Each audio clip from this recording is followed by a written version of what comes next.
السلام علیکم خواتین حضرات. آج مجھ سے بڑا مزیدار سوال پوچھا گیا ہے اور وہ یہ ہے کہ جی آپ باڈی لینگویج ماسٹر ٹرینر ہیں تو یہ باڈی لینگویج کیا ہے, اس کا کوئی بلکہ اسلام سے بھی کوئی لنک ہے یا نہیں ہے, اور یہ باڈی لینگویج میں ہوتا کیا ہے. میں یہاں پر خواتین حضرات آپ کو یہ بتانا چاہوں گا کہ باڈی لینگویج ہمارے اس جسم کی وہ زبان ہے جس کو ہم اپنی کمیونیکیشن یا ابلاغ کی تعلیم میں کہتے ہیں نان وربل کمیونیکیشن. کمیونیکیشن کے دو حصے ہیں, ایک وربل جو کہ ہمارے الفاظ, اور دوسرا نان وربل جس میں ہماری باڈی لینگویج, ہماری ٹونیلٹی, ہم بات کیسے کر رہے ہیں. کئی دفعہ لوگ کہتے ہیں نا یار تم زبان سنبھال کے بولو, اپنی آواز دیکھو, اپنی ٹون دیکھو, تو ہماری ٹون کیا ہے, ہم بات کیسے کر رہے ہیں, ہم ہاتھوں کو کیسے موو کر رہے ہیں. تو اس چیزوں کو سب ہم اگر مکس کر کے کہیں تو اس کو ہم باڈی لینگویج اینڈ کمیونیکیشن کہتے ہیں. اسی کے سلسلے میں میری جو کتاب لائف سکلز کی, جس کا میں پہلے بھی ذکر کیا تھا, اویلیبل ہے مارکیٹ میں, وہ باڈی لینگویج کے اوپر ہے. خاتون صاحب, میں باڈی لینگویج کے حوالے سے آپ کو یہ بتاؤں کہ ہمارا جسم جھوٹ نہیں بولتا, ہمارا لاشعور جھوٹ نہیں بولتا. اکثر جو جھوٹا پکڑا جاتا ہے وہ کیوں پکڑا جاتا ہے کہ وہ شعوری طور پر اپنے آپ کو یہ کہہ رہا ہوتا ہے میں نے چوری نہیں کی, ٹھیک ہے, میں نے چوری نہیں کی. اب میں نے چوری نہیں کی اور گردن ایسے ہل رہی ہے, اس کا مطلب یہ ہے کہ میں جھوٹ بول رہا ہوں, میں نے چوری کی ہے. اب ایسے گردن کیوں ہل رہی ہے؟ کیونکہ جو لاشعور ہے وہ اس کو یہ بتا رہا ہے کہ تم جو کہہ رہے ہو وہ صحیح نہیں ہے. تو یہ اسے ہم کہتے ہیں فیشیل ایکسپریشنز یا مائکرو ایکسپریشنز, ان کو ہم کہتے ہیں انوالنٹری موومنٹس. یہ انوالنٹری کا مطلب ہے کہ جو آپ کے اختیار میں نہیں ہے, بغیر سوچے سمجھے وہ ہونی ہی ہونی ہے. اس کی بہت ساری اگزامپلس, بہت ساری مثالیں ہم ورلڈ لیڈرز سے جو کہ بڑے ٹرینڈ ہیں, مثلاً بل کلنٹن, جی ہاں, دنیا میں سب سے پہلا وہ صدر تھا امریکہ کا جو اس کے 2 باڈی لینگویج ٹرینرز تھے, اور وہ باڈی لینگویج کے لیے فلی ٹرینڈ تھا. لیکن اس کی بھی کئی تقاریر کے اندر اس کی یہ چیزیں پکڑی گئیں کہ اس نے باڈی لینگویج کچھ اور کہہ رہی تھی, جسم کچھ اور بول رہا تھا, الفاظ کچھ اور تھے. اوباما باڈی لینگویج کا ٹرینڈ تھا. انفارچونیٹلی ہمارے یہاں پر پاکستان میں چونکہ ان علوم کو ہم سمجھتے ہیں کہ جی ہمیں تو سب پتہ ہے, تو ہم ان علوم کو ویلیو نہیں دیتے, اس لیے یہاں پر نہ کوئی سیکھنا چاہتا ہے نہ کوئی سکھانے والا آتا ہے. انشاءاللہ میں اس ٹرینڈ کو چینج کرنے کے لیے آیا ہوں, تو اسی لیے میں یہ کام یہاں کر رہا ہوں. میں جانتا ہوں کہ لوگ او ہو جی یہ تو بڑا یہ ہے, بڑا مہنگا ہے, بڑا یہ ہے, یہ سب چیزیں چلتی ہیں کیونکہ ہماری انفارچونیٹلی قوم ایسی بن گئی ہے کہ ہم علم کو تول کے خریدتے ہیں, مول کے نہیں. میں یہاں ایک چھوٹا سا قصہ بیان کروں کہ میری ابھی جب کتاب آئی تو مجھے لوگوں نے پوچھا سوال جو اکثر لوگ پوچھ رہے ہیں, وہ یہ نہیں پوچھ رہے کہ کتاب میں علم کیا ہے, یہ پوچھ رہے ہیں کتاب میں صفحے کتنے ہیں. ارے یار صفحوں کا علم سے کیا تعلق. تو انفارچونیٹلی وہ ایک ہمارا ٹرینڈ بنا ہوا ہے. لیکن واپس آتے ہیں باڈی لینگویج میں, تو میں کچھ چیزیں آج آپ سے شیئر کروں گا اس باڈی لینگویج کے حوالے سے. مثلاً عام طور پہ آپ نے دیکھا کہ لوگ جب کھڑے ہوتے ہیں تو وہ اس طرح سے اپنی انگلیوں کو جوڑ لیتے ہیں. اب نبی پاک صلی اللہ علیہ وسلم نے اس چیز کو منع فرمایا ہے. میں اسلام سے پہلے آپ کو بتاؤں گا, اس کو کہتے ہیں تطبیق عربی میں. اس کے اوپر حدیث ہے کہ یہ مت کرنا. جب ہاں جنرل بات چیت کرتے ہوئے آپ نے کو اس طرح کرنا ہوگا تو آپ کر سکتے ہیں, لیکن نماز کے بعد بھی جب لوگ بیٹھ کے یہ کرتے تھے تو انہوں نے منع فرمایا.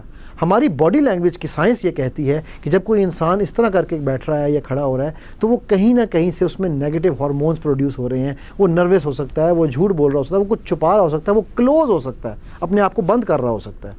اب دیکھیے کہ صحابہ تو شاید یا یقیناً اس وقت آپ صلی اللہ علیہ وسلم سے یہ نہیں پوچھتے ہوں گے کہ جی ایسے کیوں نہیں کرنا. آج چونکہ ہم اپنے آپ کو بڑا عالم سمجھتے ہیں تو ہم علم کے حوالے سے سوال پوچھتے ہیں, تو سائنس نے بھی اس کو ثابت کیا. اب آپ پوچھیں گے تو پھر کھڑے ہونے کا طریقہ کیا ہے. اگر آپ نے نوٹ کیا ہو تو میں جب کھڑا ہو رہا ہوں میرے ہاتھ میں نے یوں رکھے ہوئے ہیں. اس کو ہم کہتے ہیں ہارٹ ٹو ہارٹ کنیکشن.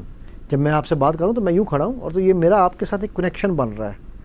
یہ ہے ایک عام طریقہ ایک انسان کے جو اس کو کھڑے ہونے کا. نبی پاک صلی اللہ علیہ وسلم کا بھی جو طریقہ تھا جب اپنے وہ ہاتھوں کو جوڑتے تھے تو وہ اسی طرح جوڑا کرتے تھے.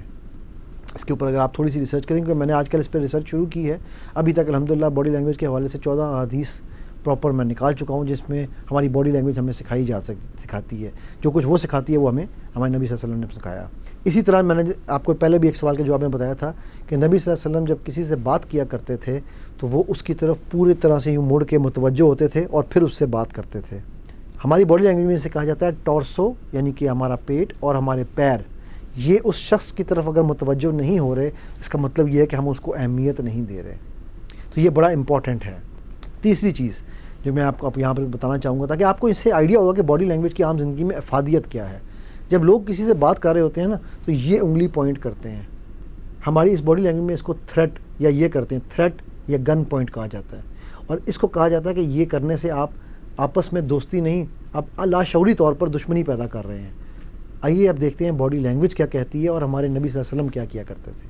باڈی لینگویج کہتی ہے کہ جب آپ نے کسی سے بات کرنی ہے تو پام اپ، سیدھا ہاتھ، پوری 5 انگلیاں یوں رکھ کے بات کرو، اور یہی طریقہ ہمارے نبی صلی اللہ علیہ وسلم کا تھا۔ وہ جب کسی کی طرف مخاطب ہوتے تھے یا کسی کو بلانا ہوتا تھا تو وہ یہ نہیں کرتے تھے، وہ یہ کر کے بلاتے تھے، یا کوئی بات کرتے تو یہ ہاتھ استعمال کیا کرتے تھے یا یہ ہاتھ، تو مطلب پورا پام دکھانا۔ اب یہ بھی باڈی لینگویج میں ہمیں سکھائی جاتی ہے چیز۔ اسی طرح بے تحاشا اور چیزیں ہیں، جب آپ کسی سے بات کر رہے ہوں، کسی کی چیز کو سننا چاہ رہے ہوں تو اس کی طرف لسن ٹو انڈرسٹینڈ، میں نے ایک سوال کے جواب میں اگر آپ کو یاد ہو بتایا تھا، تو لسن ٹو انڈرسٹینڈ کے لیے بھی آپ کی توجہ اس بندے کی طرف ہونی بڑی ضروری ہے، اور وہ توجہ ہی ڈٹرمن کرے گی کہ آپ اس کو کتنی عزت اور اہمیت اور امپورٹنس دے رہے ہیں۔ تو اسی طرح خواتین حضرات، ہماری باڈی لینگویج میں بہت سارے ایسے جیسچرز اور بھی ہیں کہ جن کا استعمال اگر ہم اپنی زندگی میں کرتے ہوئے سمجھ لیں کہ ہم کیوں کر رہے ہیں تو ہمارے بہت سارے مسئلے مسائل، ہمارے کانفیڈنس، مثلا اگر آپ اپنے کندھوں کو یوں جھکا کے چل رہے ہوں، جس کو ہمارے یہاں پر عرف عام میں عاجزی کہا جاتا ہے، تو باڈی لینگویج میں اس کو کہا جاتا ہے کہ یہ نیگیٹو ہارمونل پروڈکشن ہو رہی ہے۔ کورٹیزول ایک ہارمون ہے جو ڈیفیٹ کا، سٹریس کا، ہارنے کا ہارمون ہے، وہ پروڈیوس ہو رہا ہے۔ لیکن اگر آپ اپنے کندھوں کو یوں اوپر کر لیتے ہیں، صرف اس طرح کرنے سے آپ کی باڈی پازیٹیو ہارمون پروڈیوس کرتی ہے جو کہ وکٹری کا، جیت کا ہارمون ہے، انرجی کا ہارمون ہے۔ تو یہ اتنی چھوٹی چھوٹی چیزیں ہیں جو کہ اس باڈی لینگویج کے علم میں ہم لوگوں کو سکھاتے ہیں، اور انشاءاللہ اللہ تعالیٰ موقع دیں گے تو آپ کے ساتھ بھی اس کو جاری رکھیں گے، اس سلسلے کو۔ میں اس دعا کے ساتھ، اس التجا کے ساتھ اور اس امید کے ساتھ کہ اللہ تعالیٰ ہم سب کو حامی و ناصر ہو، ہم سب کو اپنے حفظ و امان میں رکھے، محمد علی آپ سے اجازت چاہیں گے۔ السلام علیکم ورحمۃ اللہ۔